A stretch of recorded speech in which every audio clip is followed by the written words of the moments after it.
Assalaamu calaykum waraxmatullaahi wabarakaatu. Maanta waxaan rabaa inaan kaga sheekeeyo qisadii ugu layaabka badnayd, qisadii ugu cajiibka badnayd intii aan noolaa aan maqlo. Aniga inta badan nolosheeda ilaa yaraantay 6 jirkeyga ilaa maantay, waxyaalaha aan ugu jeclahay aan weligay daawan jiray aan baari jiray wax waay qisooyinka. Kumanaan kun oo qiso ayaan aqaanaa. Kumanaankaa kun ee qisadii igu layaabka badnayd aan maqlo oo weliba dhacday qiso dhab oo dhacday ah ayaa rabaa inaan maanta kaga sheekeeyo, waana sababtaan u doortay in mowduucan aan maanta u soo geliyo. Haddaba intaan mowduuceena bilaabay, fadlan muuqaalka like inoo saar oo subscribe inoo taabo si aan u gaarno 40,000 oo subscribe. Kanaalkan in badan waa ka maqnaa, safaraan ku jiray, weli ilaa hadda safaraan ku jiraa oo weli si fiican uma degin, laakiin waxaan rajaynayaa in usbuuc walba muuqaal aan idiin soo geliyo. Marka qisadeena aan bilaabano. Qisadan waxay ka dhacday dalka Kuwait. Dalka Kuwait waxaa ku noolayd gabadh lagu magacaabo Cabiir. Gabadhaani waxay ka mid tahay gabdhaha ugu qiimaha badan. Waa gabar aad u qurux badan, waa gabar aad u xishood badan, waa gabar diinta Islaamka aad ugu adag. Ma ahan gabdhaha baxa wareega badan, ma ahan gabdhaha dhaqanka xun ma ahan. Gabadhaani wax walba oo wanaaga isku darsatay. Gabadhaasi waxay la nooleed aabaheed iyo eedadeed. Marka eedo kuley wax waaye aabaheed xaaska uu qabo, micnihii waxaan ula jeedaa aayadeed. Marka gabadhan eedadeed ah, gabadhan aad bay u neceb tahay, way necbaysatay heer ay gaartay nacaybka ay u qaaday. Ilaahu yaa mar gabadhan kaa kaxeeya maa lagaa guursado. Nacayb daran bay u qaaday gabadhii. Waxay tiri mar yaa gurigan gabadhan kaaga kaxeeya. Inta badan aayooyinka noocaas ay yihiinba. Inta badan aayooyinka iyo eedooyinka uu aabbaha qabo waa inta badan dhaqankooda noocaasa. Calaa kulli xaal, gabadhii eedada ahayd waxay raadisay gabdhaha inta badan waxaa jira gabdho magaalada ku wareega. Gabdhahaasoo waxay isku raadiyaan, nin bay raadinayaan, gabar bay u raadinayaan, ama gabar bay hayaan, nin bay u raadinayaan. Micnihii dumarkaas waxay lacag ku helaan, nin bay u tagayaan, waxay ku leeyihiin gabar baa haynaa, gabadhaasoo guur rabta, marka ma guursanaysaa? Ama gabadhay u tagayaan waxay ku leeyihiin haddaa guur rabtid, nin baa haynaa, ninkaa ma guursanaysaa? Micnihii dad inay isguursadaan bay ka shaqeeyaan oo intaas lacag ku helaan. Gabdho noocaasa carbaha ka jiray oo waxaa loo yaqaanaa khidaabaad. Dadka isguursanaya isku raadiyaan, intaasay wax ka faa'iidaan. Calaa kulli xaal, eedadii waxay raadisay gabdhaha noocaas oo kale. Waxay tiraahdaa u yeertay, waxay tiri gabar baa gurigeega joogta, marka gabadha tan waxa u raadisaa nin iga guursada. Way necebtahay, gabadha way necbaysatay saan kuu sheegayba. Cabiir way necbaysatay. Calaa kulli xaal, gabadhii la diray way wareegtay, nin bay soo heshay. Waxay tiraahdaa nin baa hayaa, ninkaas gabadhaadi ma u guurinaysaa? Waxay tiri ninka iiga waran dabeecadiisa iyo saa. Waxay tiraahdaa ninkan horta wuxuu degan yahay guri aad u weyn buu degaya, qasriya. Xaafadahaas guriga ugu weyn buu isaga ku leeyahayba. Laakiin ninkaas dadka way ka cararaan. Ninkaasi cid uma dhawaato, gurigiisa cidna ma soo marto. Sababtoo ah dadku waxay uga cabsanayaan, waxaa gurigaa lagu tuhmayaa in gurigaa jimam uu degan yahay, jin inuu degan yahay baa lagu tuhmayaa. Ninkaasna inuu jimankaa la shaqeeyo baa lagu tuhmaya. Ninkaasaan hayaa, cid kale ma hayo. Gabadhaada ninka u guurinaysidna isagna waa ogol yahay, adiga ma aqaan inaa ogoshahay kale. Markii dambe eedadii waxay ku fakartay oo ay go'aansatay in ninka loo guuriyo si ay u dhaafto gabadha tan. Ilaahu mar dhaaf bay taagneed, ninka jinka lagu tuhmayo xitaa u guuriba. Waxay tiri waa ogolahay, aabaheed bay u tagtay, waxay tiraahday gabadhaada nin baa u haya oo guursada ee gabadhan naga kaxeey. Wuxuu ku yiraahdaa ninka loo hayo waa ninkee? Waa nin Cali la yiraahdo guri hebel halkaa degan oo sa. Markay u tilmaamtay odaygii waa yaabay. Ma ninka xaafadda dhan laga boqo, ma ninka jinka iyo waxa lagu tuhmayo, laakiin isaga aaba fiican ma noqon. Xaaskiisa amarkeedii buu iska qaatay. Calaa kulli xaal, gabadhii waa loo guuriyay ninkii. Oo gabadhu ma oga ninkan in lagu tuhmo jimanka iyo in laga cararo iyo oo dadku necab yihiin iyo in gurigiis agtiisa aan la soo marin iyo waxaasoo dhan iyada ma oga. Waxay u haystaan nin caadi ah. Ninkii Cali ahaa baa gabadhii soo doontay. Wuxuu yiraahday aabaheed wuxuu ku yiraahday aniga ma rabo gabadhan in aroos aan u dhigo. Aroos iyo lacag kharash daartana ku siinayaa, laakiin aroos dadkoo dhan og yihiin ma rabo. Anigu waxa rabaa si qarsoodiya in gabadhaada aan ku guursado. aabbaheed waa yaabay. Amaa gabadhaada meel baxar gelisaa, amaa gabadhaada balaayo u horseedaa. laakiin xaaskiisa ayaa ka tambadisay oo ku cadaadisay. ugu dambayna wuxuu yidhi okay, waa kuu guurinaya. gabadhii baa loo guuriyey, gurigii baa la geeyey. gurigu waa guri aad u weyn, waa qasri, guryaha ugu waaweyn buu ka mid yahay xaafadaas. markii gabadhii loo guuriyey oo aqalka la geeyey oo maalmo isqabeen, gabadhii waa yaabtay, shaki baa soo galay. war waa maxay, aroos baa watihiinba, ninkan maxaa loo soo booqan la'yahay? hambalyo ma jirta miyaa? cid u imaanaysa ma jirta miyaa? midda kale gurigan weyn, aadka u weyn, keligiis miyaa ku noolaa? midda kale waxay ka yaabtay guriga si u weyn yahay, iyo marka ay soo galayso guriga ciriiri luuqluuq bay inta soo martay, waa guri gudihiisa waaye. meel luuqluuqay maraysaa, iyada hal qol bay ka degan tahay. guriga micnihii 30% ama 20% bay ka degan tahay. inta kale waa qarsoodi, albaabo waaweyn baa jira oo qarsoodiya, albaab yar baa jira sidoo kale qarsoodiya oo qafilan. way yaaban tahay, waxay tahay meesha tan waa maxay?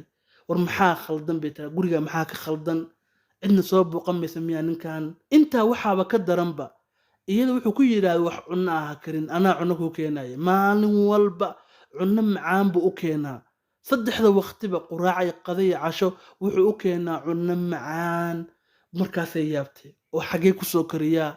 cunnada markii la karinayo urkeeda waa la dareemaaye, oo urkeeda maxaa u dareemi waayey? gabadhii waa yaaban tahay, cunnadan xagee ka keenaa? cidna ma soo booqato. guriga saa u la yaabka badan waa maxay? waayo guriga markaad dibadda ka istaagan tahay waxaad dareemaysaa inuu yahay guri aad u weyn, laakiin marka ay soo gelayso meelo yaryar luuqay martaa, inta kale waa qarsoodi. waa yaaban tahay. maalintii dambe ba waxay ku tiraahday, walaalow maxaa kaa khaldan adiga? ilaa haddeetaan waa ku fahmi la'ahay. guriga noocaana la yaabka leh, cidna adigan ku soo booqanayn. way yaaban tahay, waxay tiri maxaa khaldan? waxaa khaldan ii sheeg bay ku tiri. wuxuu yidhi waxba ma khaldan, cunnada xagee ka keentaa bay ku tiri. wuxuu yidhi anaa cunnadaa soo kariya. waxay tii anaa kula soo karinaya aan ku raac. wuxuu yidhaahdaa maya maya maya, iraaci maysid, anigaa cunnada soo karinaya, adiga meeshahaas ka seexo, bis dhib ma jirto. waa yaaban tahay. maalin maalmaha ka mid ah ayay eedadeed soo booqatay iyo guriga aabbaheed. way timaaday, way iska soo booqanaysay. waxay tiraahday eedu guriga aan idejiseen iyo ninka qababa runtii waa wax la yaab leh, anigu waa fahmi waaye. gurigu waa weyn yahay, sina waa u yar yahay, hal qol baa ka deganahay. midda kale cidna soo booqan mayso, ninkan wax khaldan baa garan waaye aniga. markaas eedadii waa isku naxay, waxay tiraahday may eed wax dhib ma jiraan, waa caadi, wax dhib ma jiraan bay tiraahday. waxay tiri eedu maxaa iga qarinaysaa? waxay tiri may wuxuu kaa qarin maayo, eedu runtii ii sheeg bay tiri, maxaa iga qarinaysaa? ilaahay baa kuu dhaashay, runtii sheeg. waxay tiri eedu wuxuu kaa qarin maayo, wuxuu kaa qarin maayo. sidoo kale gabadhii cabiir ahayd, gabdhaha dariskeeda waa weydiisay, war guriga noocaasa maxaa ka khaldan? waa la ogyahay waxa ka khaldan, in jin looga sheekasay, waxaasa la ogyahay. gabdhihii ay weydiisaba waxay tiri waxba kama khaldana, waa caadi. waxay ka baqaayaan in qoyska hadda is aroosay inay dumiyaan bay ka baqaayaan. wax runa u sheegi maayaan. wax runa qof u sheegay weydayba. runtii waa yaaban tahay. guriga iskaga soo laabatay, sidii la yaabka lahayd bay ku nooleed, mudday saas kaga noolaayeen. gabadhii cabiir ahayd sidii gurigii ay ugu noolayd, calina ay ula deganayd, way og tahay ninkan dabeecaddiisa wanaagsan, nin ka fiican ma jiro. dabeecad ahaan, akhlaaq ahaan, ixtiraam ahaan, nin wanaagsan waay, way og tahay. laakiin waxyaalo cajiibaa jira gurigan, maxaa ku duugan? oo guryo inta kale yaa degan? midda kale dadku maxay usoo booqan la'ayiin? ilaa haddeertaan dhowr bilood baa kasoo wareegatay arooskooda, hal qof ma soo booqan. way yaaban tahay, si waa u yaaban tahay. sida ninka guurkiisa waa ugu faraxsan tahay, maadaama uu yahay nin aad u fiican, nin dabeecad u fiican waaye. markii dambe uur bay yeelatay. maalin maalmaha ka mid ah ayay waxay ku tiraahday ilaa wa ilaa caliyow, xaqiiqada gurigan ku dahsoon iyo inay cid ku soo booqanayn iyo waxyaalahan la yaabka leh aan arkayo, waa inaa ii sheegtaa, run waa inaa ii sheegtaa. markaasuu yidhaha iska daa walaale, waxaan ku anfici maayaan, waa sheeko dheer, waxaan waa cajiib waaye, waa sheeko la yaab la iska daa. ilaa wa ilaa maadaama ilmo kuu sido, igu ixtiraam, ilmaan kuu hayaa, caloosha ilmaha kuugu jira, igu ixtiraam. wuxuu ku yidhaahday sheekada aan kaaga sheekaynaya raalli ma ku tahay oo si fiican ma u dhegaysanaysaa? waxay tiraahday haa, waa u dhegaysanaya. wuxuu waa kuu bilaabaya sheekada tani, si fiican ii dhuux. wuxuu yidhaahday guriga kan sanado aad u badan buu dhisan yahay sanado aad u badan buu dhisan yahay waxaa dhisay guriga kan aabbahay waxaa lahaa maxamed aabbihiisna waxaa lahaa jabur aabbihiis baa dhisay guriga kan micnihii awowgii labaad baa dhisay aabbahay marka laga soo tago awowgii koowaad waxa waaye waa jabur awowgii labaad baa gurigan dhisay buu ku yidhaah qisaduna xilligaas ayay bilaabanaysaaba qisadan kaa sheekeynayo xilligaas bay bilaabanaysaa ani aabbahay maxamed markii laga soo tago aabbihiis oo awowgii jabur ah waxaa la dhashay wiil ka yar oo la yidhaahda cali iyo jabur waa walaalo waxaa dhalay awowgii labaad baa dhalay aduu calaa kulli xaal waxaa ugu yeeranaa awowgiis labaad waxaa ugu yeeranaa abuujabar baa ugu yeeranaa jabr wuxuu dhalay maxamedna caligan sheekada ka sheekeynaya ayuu dhalay marka awowgiis labaad waxaa lahaa adiga waxa ugu yeeranaa abuujabar baa ugu yeeranaa qisadu xilligaasay bilaabanaysaa wuxuu yidhaahday awowgii labaad abuujabar laba wiil buu dhalsaan kuu sheegay wuxuu dhalay jabr iyo cali wiil ka yar walaalkiis waa caliya marka qisada inta ugu badan waxay ku soconaysaa waa caligaas qisada ku soconaysaa wuxuu yidhaahday cali iyo maalin waxaa soo raacay awowgay abuujabar oo dhalay cali intaas si fiican u fahantaan baa la rabaa waxaan qisada isku laalaabanaysaa intaas dad si fiican u fahantaa qisada dhanba waa fahanteen ninka qisada ka sheekeynaya cali baa la yidhaahdaa cali aabbihiis waxaa lahaa maxamed waxaa dhalay oo aabbihiis kale waxa waaye awowgiis ah oo awowgiis koowaad ah waxaa lahaa jabr wiil baa la dhashay oo cali la yidhaahdo jabr iyo cali awowga dhalay baa waxaa lagu magacaabi jiray abuujabar baa lagu magacaabi jiray oo wuxuu qaatay kuniyada wiilkiisa weyn laba wiil buu dhalay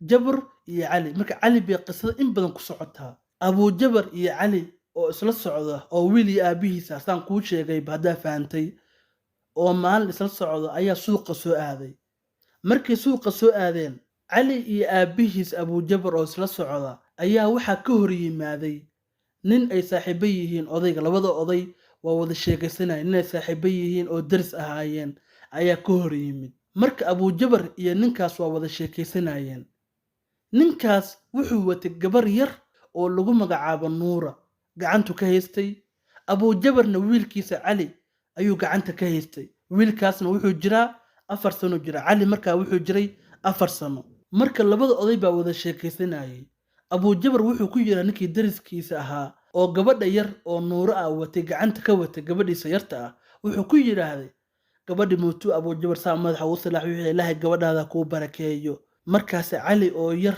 oo aabihiis abuujabar la socdo wuxuu yiraahday gabadha tan ninka ma dhaline waxaa dhalay abuu yacquub labadii oday waa isku naxeen waa yaabeen abuujabar wuxuu ku yiraahday wariyaa maxaa ku hadalsa u soriyaa wiilkiisu ku yiraahday cali laakiin odaygii kale hadalka xanuun buu ku noqday gabadhan adiga ma dhaline abuu yacquub baa dhalay abuu yacquub qof isla yaqaanaan waaye runtii hadalkaasi xanuun buu ku noqday abuu yacquubku waa kuma hadaba abuu yacquub waxa waaye ninkan gabadha wata nin ay isla dhasheen waaye waa walaalkiis buu ku tuhmay ninkiiba wuxuu ku leeyahay adiga gabadha ma dhaline walaalkaa baa dhale oo abuu yacquub ah runtii hadalka xanuun buu leeyahay ninkan awalka hor waaba shakisanaaba gabadha tanna waxay u eg tahay waxaad moodaa in la kala jeexay abuu yacquub iyo gabadha tan in la kala jeexaa moodaa macnii aad bay suu ekaanayeen awalkii horeba shaki baa ku jiray in gabadhan uu isaga u haysto inuu dhalay uu abuu yacquub dhalay awalka hor shaki baa ku jiray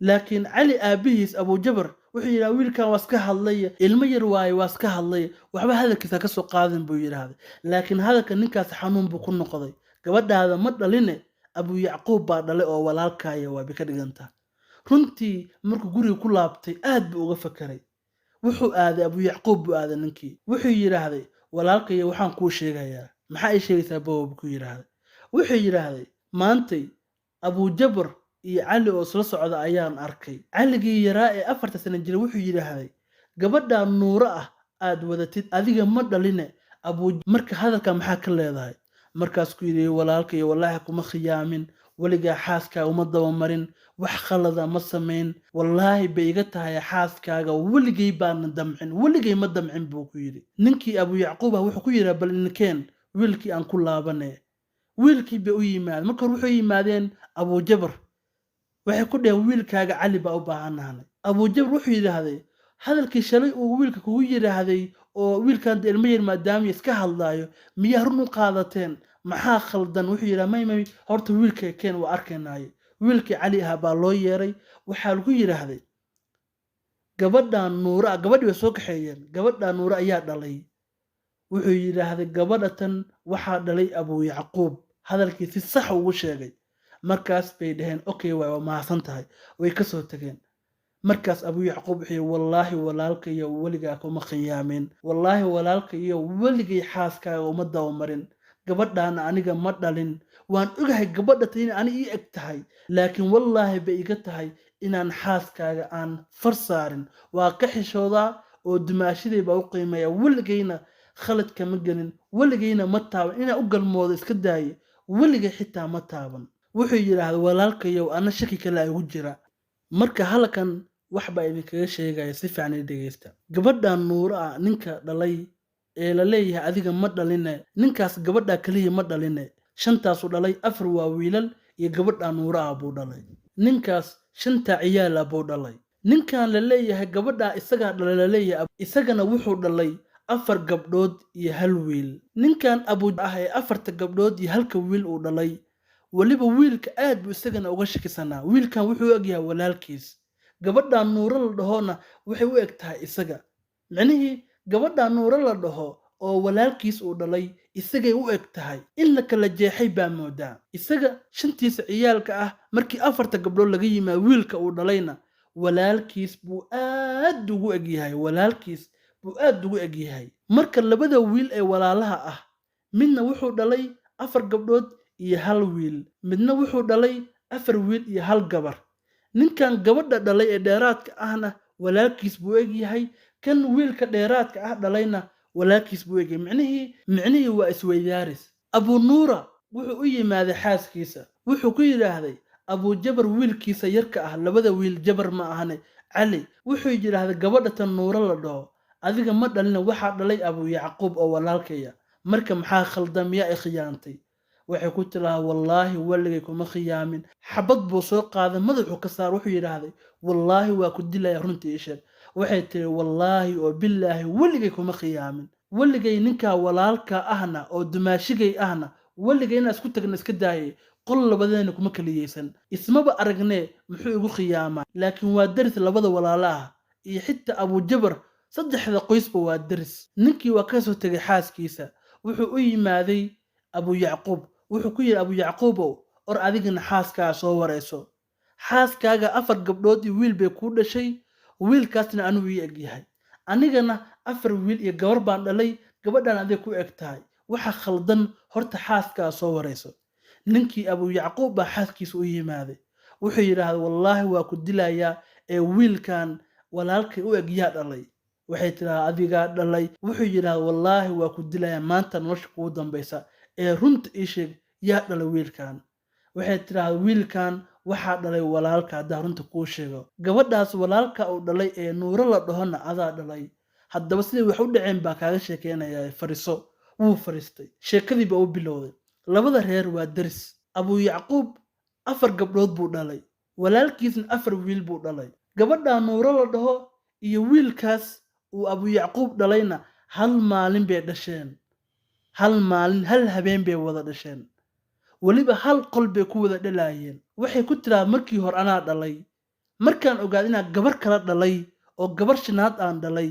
waxaan ka baqay in ay furtid maadaama afar gabdho hore kugu dhalay iyo gabadha tan oo nuuro la dhahona aan dhalay waxaan ka baqay in ay furtid sidaa daraaddeed walaalka xaaskiisana iyadana waxay dhashay wiil kale dhashay maadaama iyada hore afar wiil usoo dhashay wiil kale dhashay marka naagta umulsadahay baa la heshiiyey dahabkii aan haystay oo dhan baa siiyey waxa ku idhaahday hal wax ii samay ilmaha noo kala wareeji gabadhaas wiilka ay dhashay ani isii gabadhan anigu dhalayna iyada sii marka noo kala wareeji ilmaha sidii bay samaysay ilmihii baa la kala wareejiyey ninka walaalka ahna dee gabadha nuuro la bukorsaday isaga ma dhalin laakiin adaa dhalay marka runta laga hadlo waa la kala wareejiyey wiilkan anaga aan dhalayna isagaa dhalay saasaa ilmaha loo kala wareejiyey weligay walaalka wax xumaana ma wada sameyn marka saasaa jirta markii uu ogaaday buu u yimaaday walaalkiis wuxuu saasaa dhacday labadii ilmood bay kala wareegsadeen arrintii baa waxay gaartay dadkii magaalada oo dhan bay gaartay. waxaa li arrinkan yaa sheegay marka hore? waxaa sheegay wiilkii yaraa ee cali ahaa. haddaba su-aashu waxay ka taagan tahay, caligan yarka oo 4 sano jira yaa u sheegay in ilmaha nuuro la dhaho in uusan ninkaas dhalino uu dhalay abu yacquub? yaa u sheegay?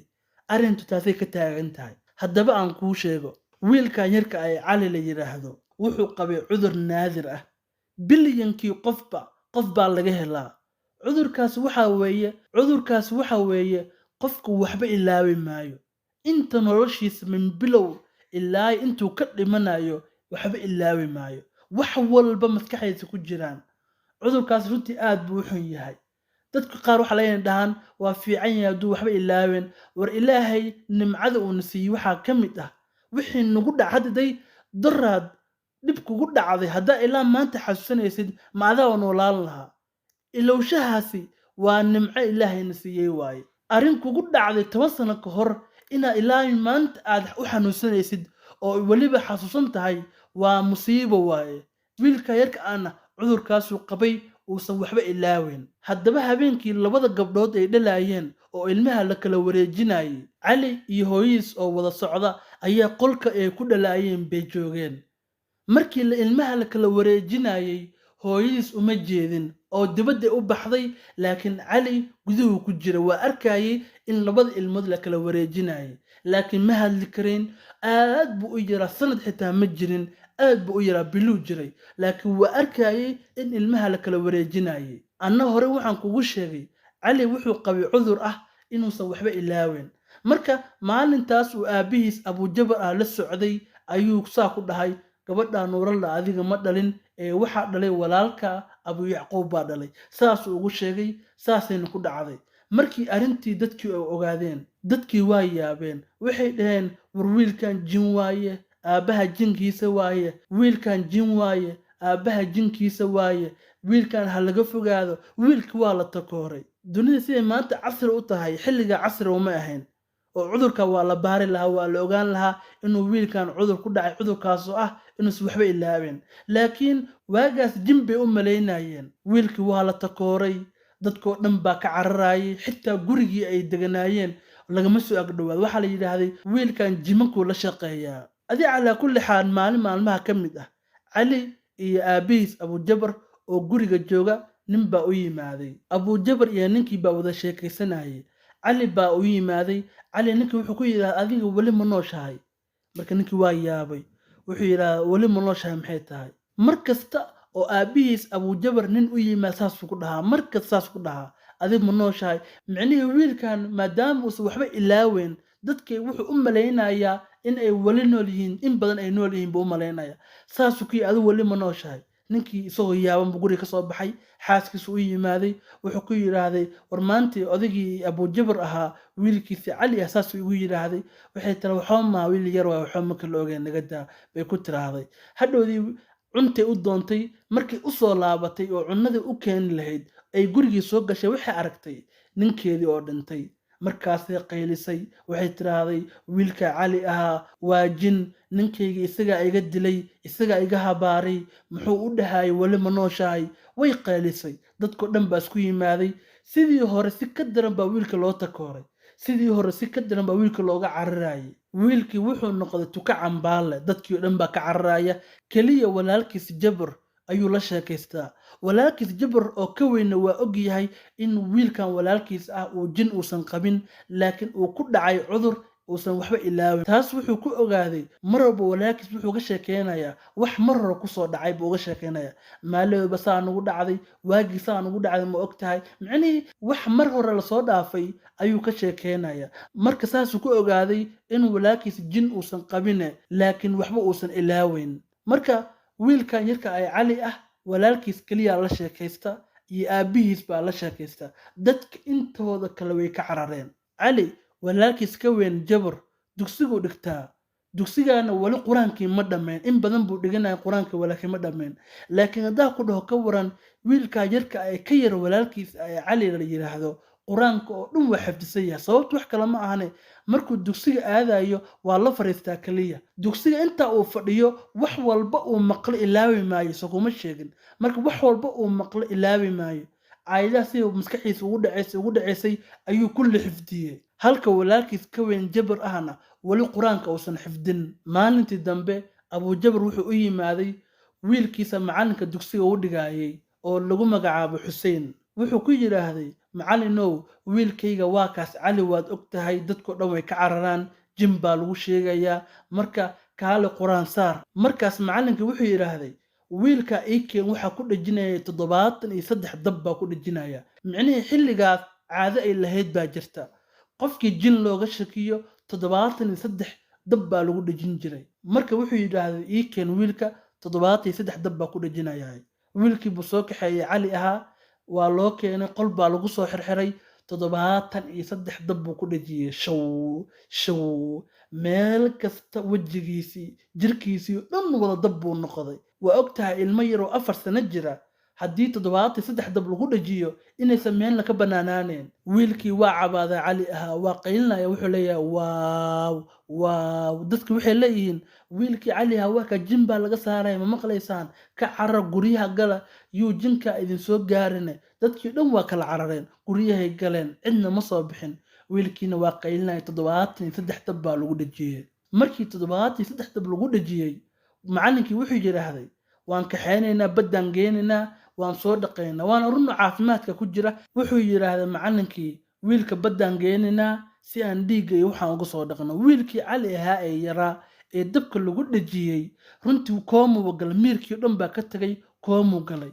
markii koomada uu ka soo baxay baa la yiraahdo soo kaxeeyo waxay soo raacay macallinkii iyo wiil weyn uu dhalay iyo Abu Jabar iyo caligii yaraa ayaa la soo kaxeeyay doon bay soo raaceen markii ay badda meel dhexe marayeen ayaa wiilkii iyaga oo dhaqaaya oo dhiigii wixii dhan ka dhaqaaya badduna caafimaad ba u tahay dhiigay wax daway u tahay ayaga ku dhaqaaya ayaa mawjad weyn baa ku habsatay bam mawjadii dadkii dhan bay kala tuurtay waxa badda ku dhacay Abu Jabar iyo macalinka wiilkiisii iyo xitaa caligii yaraa ee la dhaqaayay kulli badday ku dhaceen doonida waxa ku soo haray kaliya macallinkii macallin Xuseen kaliya ku soo haray macallin Xuseen sidoo doonida u waday wuxuu soo badbaadiyay marka hore wiilkii yaraa oo cali ahaa oo u dhawaa ayuu soo badbaadiyay wuxuu damcay inuu soo badbaadiyo Abu Jabar iyo wiilkiisii weynaa laakiin wuu soo badbaadin waayay ugu dambeyn way dhinteen markii uu doonida soo kaxaystay oo ka soo degay isaga iyo cali baa ka soo degay dadkii buu u yimaaday isagoo qaylinaya alla wiilkaygii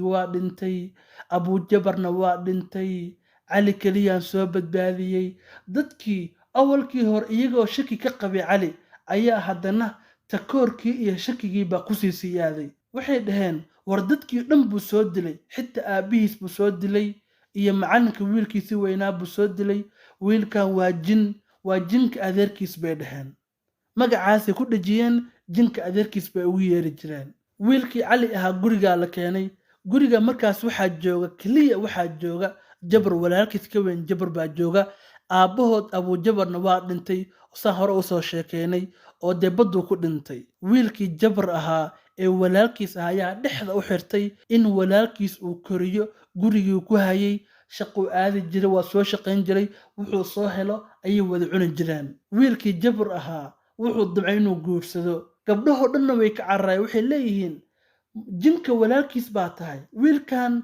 cali la yiraahdo oo jinka looga shakisan yahay walaalkiis baa tahay cidna ku imaamayso laakiin gabdhihii dhan si u diidayeen ugu dambeyntii gabar baa ogolaatay gabadhii buu wuxuu dhan uga sheekeeyay wuxuu yiraahday wiilkan walaalkay jin ma qabo laakiin dib baa haysata inuusan waxba ilaaweyn baa haysata dadka khalad bay ka fahansan yihiin wixii dhan buu u sheegay laakiin dadka kale waxaas hadduu u sheegay aamin maayaan laakiin gabadhi waa aamintay ugu dambeynna Jabar iyo gabadha waa isguursadeen markii isguursadeen waxay dhaleen wiil la yiraahdo Maxamed wiilkiisa Maxamed wuxuu ku barbaariyay in adeerkiis cali uu si fiican u koriyo hadduu dhinto adeerkiis buu aad uga dardaarmay intaa kadib Jabar waa dhintay waxa meesha ku soo haray wiilkiisa Maxamed ah iyo cali oo adeerkiis ah wiilkii Maxamed ah dhexda wuxuu u xirtay in adeerkiis uu koriyo.